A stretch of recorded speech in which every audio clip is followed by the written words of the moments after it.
Hello everyone, this is Prabha Singh. आज मैं आपको इस वीडियो के अंतर्गत एक बहुत ही अच्छा टॉपिक समझाने जा रही हूँ जो कि प्रबंध से रिलेटेड है। मैंने काफ़ी सारी वीडियोस बनाई है, लेकिन मैं इस तरीके से मैं पहली बार बना रही हूँ क्योंकि मैं चाहती हूँ कि आपको ज़्यादा अच्छे से मैं एक्सप्लेन कर पाऊँ। क्योंकि लिखने से ज़्यादा कि अगर मैं आपको इस तरीके से एक्सप्लेन कर पाऊँगी, आई होप कि आप ज़्यादा अच्छे से समझ पाओगे। ठीक है, अगर आपको मेरा ये वाला तरीका ज़्यादा अच्छा लगता है तो प्लीज़ कमेंट में ज़रूर बताइएगा कि आपको मेरा ये वाला समझाने का स्टाइल ज़्यादा अच्छा लगता है, या फिर मैं अगर वैसे बनाती हूँ वीडियो तो वो ज़्यादा अच्छा लगा। तो हम स्टार्ट करते हैं प्रबंध के बारे में। देखिए, प्राचीन काल से प्रबंध शब्द का अगर हम देखें तो यूज़ होता आया है। प्राचीन काल में प्रबंध बहुत ज़्यादा इंपॉर्टेंट मानी जाती थी। आज भी हम जो ध्रुपद, धमार, ख्याल, ठुमरी गाते हैं, हम इसको प्रबंध बोल सकते हैं। ठीक है, यह क्योंकि ताल में बंधा होता था, नियमबद्ध होता था, स्वर, पद, ताल तीनों का समावेश इसके अंतर्गत होता था, इसलिए इसको प्रबंध बोला जाता है। इसलिए इसको ध्रुपद बोल सकते हैं, धमार भी बोल सकते हैं। ठीक है, क्योंकि तीनों में प्रबंध इसके अंतर्गत आता है, ताल आता है, स्वर आता है और पद, तीनों का समावेश इसके अंतर्गत होता है। प्रबंध का असली नाम ये है, स्वर, ताल, पद का समावेश। ठीक है, और जो शारंगदेव जी जो थे वो इसको निबंध गान भी बोलते थे। ठीक है, प्रबंध को निबंध गान भी बोलते थे शारंगदेव जी जो थे। उसके अंतर्गत हम स्टार्ट करते हैं कि काफ़ी सारे ग्रंथों में हमें प्रबंध के बारे में जानकारी मिलती है। जैसे अगर आप संगीत राज देखोगे महाराणा कुंभा का, उसके अंतर्गत भी हमें प्रबंध के बारे में जानकारी मिलती है। मतंग के वृद्देशी में भी मिलती है और संगीत रत्नाकर में तो मिलती है, क्योंकि तीसरा अध्याय जो है वो प्रबंध अध्याय से ही रिलेटेड है। उसके अलावा अगर आप भरत का नाट्यशास्त्र ग्रंथ देखोगे, उसके अंदर प्रबंध शब्द का कोई अलग से मतलब नहीं निकाला, उन्होंने प्रबंध कोई अलग से वर्ड नहीं लिया। उन्होंने प्रबंध के स्थान पर 32वां अध्याय जो आता है ध्रुवा का, उसके अंतर्गत प्रबंध को यूज़ किया है। ठीक है, तो उन्होंने प्रबंध अलग से नाम नहीं दिया, उन्होंने ध्रुवा के अंतर्गत ही उसको यूज़ किया है। ठीक है, उसके अलावा काफ़ी सारे संगीतज्ञों ने अलग अलग तरीके से इसको एक्सप्लेन किया है। कुछ ने इसको देशी संगीत के अंतर्गत रखा है और कुछ ने मार्गी संगीत के अंतर्गत रखा है। मतंग जी जो थे वो उन्होंने प्रबंध को देशी संगीत माना है। ठीक है, वो उसको देशी संगीत मानते थे। और शारंगदेव जी जो थे वो उन्होंने इसको मार्गी संगीत के अंतर्गत रखा है। भरत ने भी इसको मार्गी संगीत के अंतर्गत ही रखा है प्रबंध को। प्रबंध आज हमारा क्या है, आज हम इसको बोल सकते हैं ख्याल, ठुमरी, ध्रुपद, धमार, ये ही प्रबंध है। ठीक है, इसी को हम आज प्रबंध बोल सकते हैं। प्राचीन काल में ये प्रबंध बोला जाता था, लेकिन आज इसका नाम चेंज होकर ध्रुपद, धमार, ख्याल ही हो गया। ठीक है, इसकी अलग अलग पर्टिकुलर थिंग्स हो गई हैं, अलग अलग विशेषताएं हो गई हैं। उसके अलावा अगर आप मतंग का वृद्देशी ग्रंथ देखोगे तो उन्होंने कि मतलब उन्हीं के काल से प्रबंध और गायन अलग हो गया था, ध्रुवा और गायन अलग हो गया था। गायन जो कि पौरुष संगीत माना जाता है, क्योंकि इसको लोगों ने मनोरंजन के लिए बनाया है, मनोरंजन का साधन होता है। प्रबंध जो होता था इसको अपौरुषीय संगीत माना जाता था। ठीक है, लेकिन मतंग के वृद्देशी ग्रंथ से ही गायन आने लग गया था, गायन सामने आने लग गया था। गायन के लिए एक अलग सा मतलब उसको बोल सकते हैं मनोरंजन का साधन उसी टाइम से होने लग गया था। मतंग के वृद्देशी ग्रंथ में हमें इसके बारे में जानकारी मिलती है। ठीक है, उसके अलावा अगर आप देखोगे कि सबने देशी प्रबंध ही माने हैं, मार्गी प्रबंध किसी ने नहीं माने, सबने प्रबंध को देशी प्रबंध ही माना है। हालांकि नान्यदेव का अगर आप भरत भाषा ग्रंथ देखोगे, उसके अंतर्गत उन्होंने ध्रुवा का और देशी संगीत दोनों का ही उल्लेख किया है। ध्रुवा यानी प्रबंध का और देशी संगीत दोनों का ही उल्लेख भरत ने नान्यदेव का भरत भाष्य ग्रंथ जो आता है उसके अंतर्गत हमें मिलती है। ठीक है, बाकी संगीत राज वगैरह अगर आप ग्रंथ देखोगे उसके अंतर्गत हमें प्रबंध मिलता है, लेकिन देशी संगीत के देशी प्रबंध मिलता है हमें उसके अंतर्गत। ठीक है, आगे हम डिस्कस करते हैं कि प्रबंध का मतलब क्या है। प्रबंध का असली मतलब होता है स्वर, ताल और पद, इन तीनों का समावेश ही प्रबंध माना जाता है। ठीक है, उसके अलावा शारंगदेव जी जो थे उन्होंने इसको एक सारणी के थ्रू एक अलग तरीके से एक्सप्लेन करा। उन्होंने प्रबंध को उन्होंने क्या किया है, उन्होंने सबसे पहले जैसे कि गान के अंतर्गत उन्होंने गीत को रखा है और राग को रखा है। ठीक है, गीत को और राग को रखा है, और गान के गीत के अंतर्गत उन्होंने राग को और गान को रखा है। गान के अंतर्गत उन्होंने रखा है मार्गी संगीत और देशी संगीत। मार्गी संगीत जो कि गांधर्व था, देशी संगीत जो कि गान था। ठीक है, और देशी संगीत यानी गान के अंतर्गत ही उन्होंने प्रबंध और गान के अंतर्गत ही उन्होंने अनिबंध गान और निबंध गान रखा है। निबंध गान का मतलब होता है कि जो ताल में बंधा हुआ हो, और अनिबंध का मतलब होता है जो ताल में बंधा हुआ ना हो। अनिबंध का हम एग्जाम्पल आलाप से ले सकते हैं। निबंध गान निबंध गान के अंतर्गत उन्होंने प्रबंध, रूपक, वस्तु, इन तीन चीज़ों को रखा। ये क्वेश्चन मैंने कल ही पूछा था आपसे कि रूपक, आज ही पूछा था, रूपक और वस्तु को उन्होंने किसके अंतर्गत रखा है, तो वो मार्गी संगीत के अंतर्गत ही उन्होंने इस चीज़ को रखा है, प्रबंध, रूपक और वस्तु को। ठीक है, अनिबंध गान इसको अगर हम कहेंगे ये निबंध गान के अंतर्गत आता है। ठीक है, क्योंकि ये ताल में बंधा हुआ होता है, प्रबंध, रूपक, वस्तु, इन तीनों को। आगे हम डिस्कस करते हैं कि जो प्रबंध गान होता था ये अपौरुषीय संगीत माना जाता था, और जो कि आज जो गायन होता है इसको पौरुषीय संगीत माना जाता था, क्योंकि ये लोगों के मनोरंजन का था। ठीक है। उसके अलावा जो प्रबंध था, भरत शारंगदेव जी ने प्रबंध गान को ही निबंध गान बोला है। शारंगदेव जी ने प्रबंध गान को ही निबंध गान बोला है। इसके अंतर्गत उन्होंने 3 भाग बताए हैं इसके। शारंगदेव के अगर आप देखोगे उन्होंने इसके अंतर्गत 3 भाग रखे हैं इसके ध्रुवा के। एक उन्होंने रखा है सूड प्रबंध, सूड प्रबंध, विप किरण, ठीक है, और विप किरण रखा है, सूड प्रबंध रखा है। उसके अलावा अगर आप देखोगे प्रबंध जो आया आज आलिक्रम प्रबंध, एक है सूड प्रबंध, आलिक्रम प्रबंध, और एक विप किरण प्रबंध, उसको आप बोल सकते हो। ठीक है। उसके अलावा ठुमरी, ख्याल, ध्रुपद, धमार जो है ये इसी के अंतर्गत आते हैं। ठीक है। अब हम क्या करेंगे उसके बारे में डिस्कस करेंगे। प्रबंध के धातु कौन कौन से होते हैं। प्रबंध के 4 धातु माने जाते हैं, जो कि होते हैं उद्ग्राह, ध्रुव, मेलापक और आभोग। कल मैंने क्वेश्चन पूछा था कि स्थाई जो है उसको क्या बोला जाता था पहले, मतलब प्राचीन काल में इसको क्या बोला जाता था। तो ध्रुव भी बोला जाता था, आज भी हम इसको ध्रुव बोलेंगे, क्योंकि उद्ग्राह जो होता था वो ध्रुव से पहले प्रेजेंट किया जाता था। यानी आज हम जो ध्रुपद, धमार गाते हैं, जो भी ख्याल हम गाते हैं, उससे पहले हम क्या करते हैं, या तो स्वर विस्तार करते हैं या फिर आलाप करते हैं। उससे पहले हम या तो उसको आलाप में गा रहे हैं या फिर स्वर विस्तार कर रहे हैं, तो वो हमारा आज क्या माना जाएगा, वो उद्ग्राह माना जाएगा। उस टाइम पे वो उद्ग्राह होता था। और ध्रुव जो है उसको हम स्थाई बोल सकते हैं। आज जो हमारी स्थाई जो हम बोलते हैं उसको ध्रुव बोलते हैं। प्राचीन काल में 4 भाग होते थे, लेकिन आज इसको 2 ही माना जाता है, स्थाई और अंतरा। ठीक है। मेलापक क्या होता है, ध्रुव और मेलापक उद्ग्राह और ध्रुव का मिश्रण होता है। मेल जो होता है उसको मेलापक बोला जाता है। हालांकि इसका आजकल कुछ इतना प्रचार नहीं है, इसको इतनी इंपॉर्टेंस नहीं दी जाती। उसके बाद आता है आभोग। आभोग को बोला जाता है, अंतरा भी बोल सकते हो, और आप गायन की समाप्ति भी बोलते थे। वो गायन की समाप्ति भी आभोग ही बोली जाती थी। गायन की समाप्ति जो होती थी कि हम ख्याल कोई गा रहे हैं, उसकी समाप्ति भी आभोगी बोली जाती थी। और ध्रुव में अगर हम छोटा ख्याल गा रहे हैं तो हम एक ही लाइन को अलग अलग तरीके से प्रेजेंट करते हैं, तो उसको भी उन्होंने ध्रुव ही बोला है। एक ही लाइन को अलग अलग तरीके से प्रेजेंट करने को उन्होंने ध्रुव बोला है। ठीक है। अगली वीडियो इसके अंतर्गत हम 6, अभी मैं धातुओं के 6, उसके प्रबंध के 6 अंगों के बारे में बताऊंगी।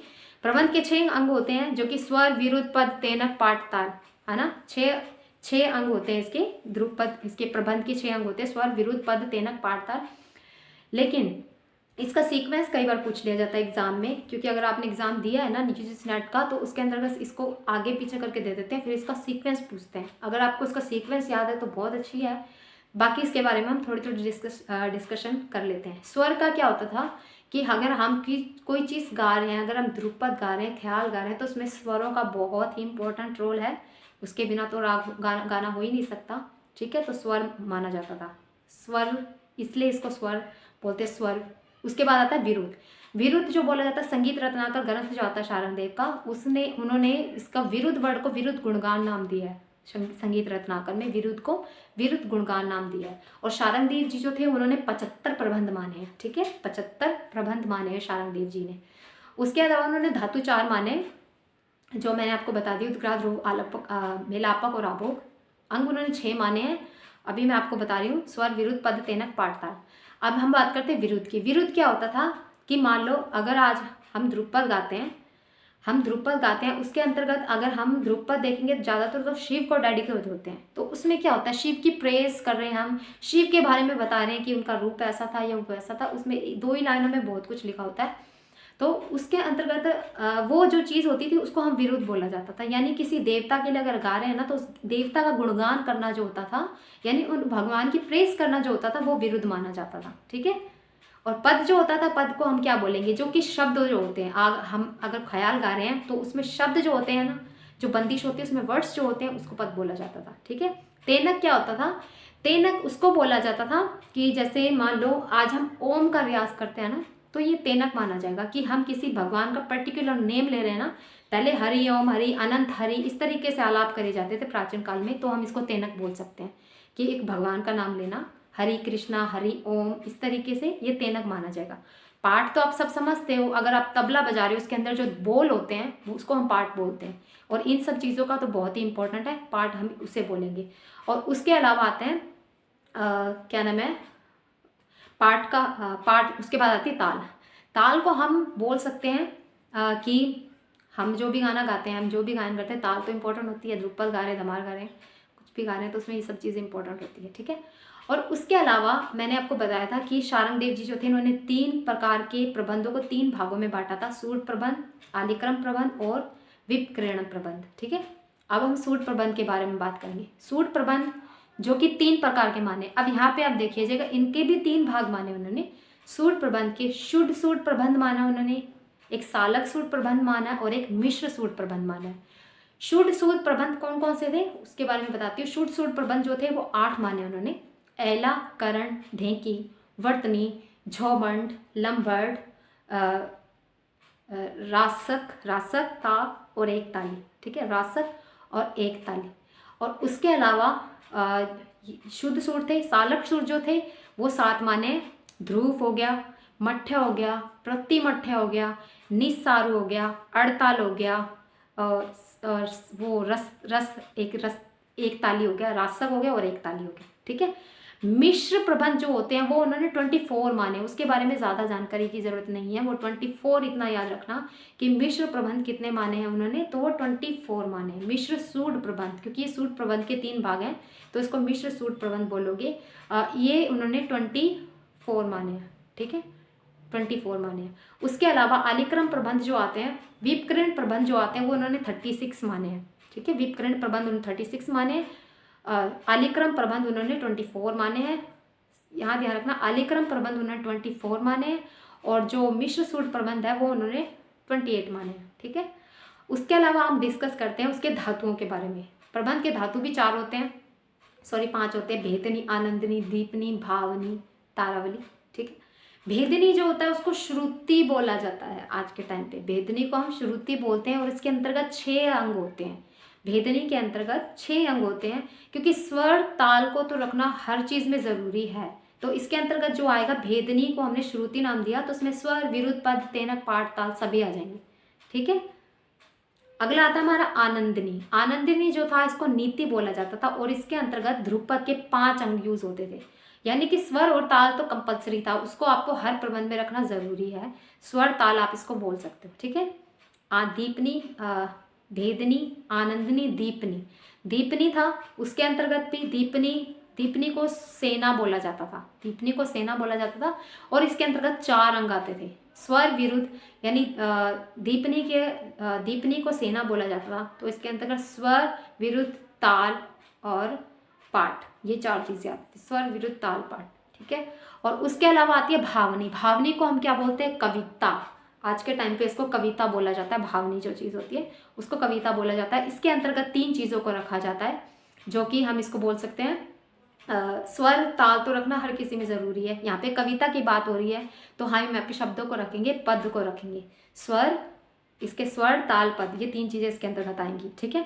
और उसके अलावा 5वां जो हमारा आता था तारावली। तारावली जिसको आज चंपा बोला जाता है, इसके अंतर्गत 2 अंग होते थे। ध्रुपद के 2 अंग रखे जाते थे जो कि स्वर और ताल होते थे, ठीक है।